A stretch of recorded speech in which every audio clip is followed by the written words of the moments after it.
Bonjour à tous, bienvenue dans cette revue d'actualité du mardi 14 janvier 2020.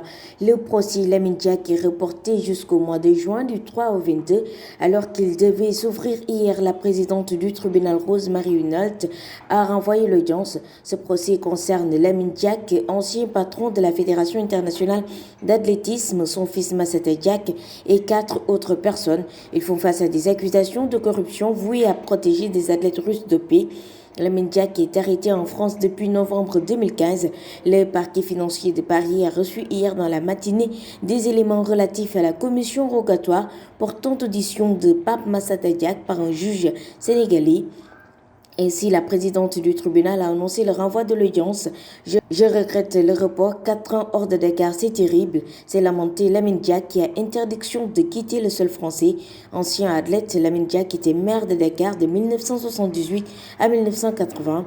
Il est le premier dirigeant non africain de la Fédération internationale chargée de régir les fédérations nationales d'athlétisme. Autre discipline, parlons karaté à présent. Le Sénégal a fait une bonne moisson au sortir des championnats de la région ouest de l'Union des fédérations africaines de karaté qui se sont déroulés le week-end passé à Bamako. Les Lions ont montré leur suprématie en remportant 26 médailles. Au total, ils ont remporté 19 médailles d'or, 3 en argent et 4 en bronze. En kata, par équipe, les Lions ont remporté l'or et les Lions ont pris l'argent. En comité, les Sénégalais sont tous montés sur le podium. Le Sénégal est leader au classement général devant 14 pays. Il est aussi premier dans toutes les catégories, cadet, junior et senior. CAN 2021 à présent, nous parlons évidemment de football.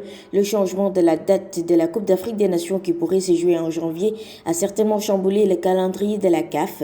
En lieu et place des éliminatoires de la Coupe du Monde 2022 de la zone Afrique qui devait démarrer au mois de mars, aura lieu la 3e et la 4e journée des éliminatoires de la CAN 2021.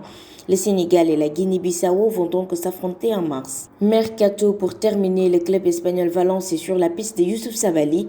Le latéral 3 intéresse la FC Valence qui était venu le superviser le week-end passé lors de la rencontre Bordeaux-vs Lyon en contrat avec les Girondins. Mercato pour terminer, le club espagnol Valence est sur la piste de Youssouf Sabaly. Le latéral 3 intéresse la FC Valence qui était venu le superviser le week-end passé lors de la rencontre Bordeaux-Lyon en contrat avec les Girondins jusqu'à juin 2021.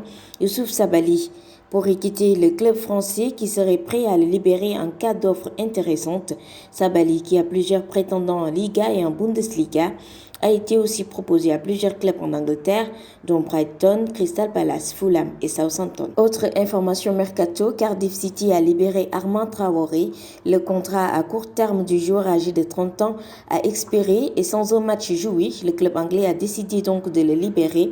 Armand Traoré est donc devenu agent libre. C'est le deuxième départ de ce mercato pour les Bluebirds, dont le patron Neil Harris cherche à réduire son effectif et équilibrer ses... Armand Traoré est donc devenu agent libre. C'est le deuxième départ de ce mercato pour les Bluebirds. Autre information mercato, Cardiff City a libéré Armand Traoré. Le contrat à court terme du joueur âgé de 30 ans a expiré et sans un match joué, le club anglais a décidé de le libérer. Armand Traoré est donc devenu agent libre.